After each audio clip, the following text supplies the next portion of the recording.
Hi and welcome. હું dietitian Pankti Shah. મારી ચેનલમાં તમારું સ્વાગત છે. ગોલ્ડન સ્પાઇસ ઓફ ઇન્ડિયા કયું છે એ તમને ખબર છે? એ છે આપણી હળદર. ચાલો તો હું તમને આજે હળદર વિશે જણાવીશ. આયુર્વેદમાં હળદરને દવા તરીકે વાપરવામાં આવે છે.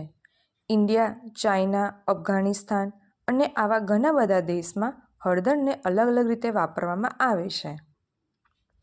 તમને હળદર અલગ અલગ પ્રકારની બજારમાં મળશે, જેમ કે કાચી લીલી હળદર, હળદર પાવડર, સૂકી હળદર, હળદરના સપ્લિમેન્ટ્સ. ઉપરની બધી હળદરનો ઉપયોગ અલગ અલગ રીતે કરવામાં આવે છે. હવે હળદરની આડઅસર અને વધુ ઉપયોગથી થતા નુકસાન. તમને અસર થવાના ચાન્સ વધી જાય છે. તેમાં તમને અલ્સર થાય છે, વાળ ઉતરવા, પથરીવાળા પેશન્ટે હળદર વધુ પ્રમાણમાં ન લેવી. લો સુગરના દર્દીએ હળદરનું પ્રમાણ જોઈને કરવું.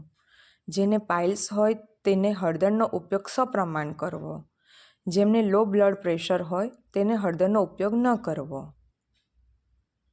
હળદર એ અદ્ભુત છે જે આપણને બહુ બધી રીતે મદદ કરે છે, જેમ કે લીવરને તંદુરસ્ત રાખવા, ઇમ્યુનિટી વધારવા, ડાયજેશન સારું બનાવવા, એલર્જી સામે લડવા, રિપ્રોડક્ટિવ હેલ્થને સારી બનાવવા, ત્વચા, હૃદય, ફેફસાં, બ્લડ સુગર લેવલ, આર્થરાઇટિસમાં, કેન્સરમાં, વજન ઘટાડવામાં, શારીરિક અને માનસિક શક્તિ વધારવા, એન્ટી ડિપ્રેસિવ દવા તરીકે પણ કામમાં આવે છે. હવે હળદર કેવી રીતે ખાવી? દરરોજના ખાવામાં હળદર પાવડર યુઝ કરી શકો છો.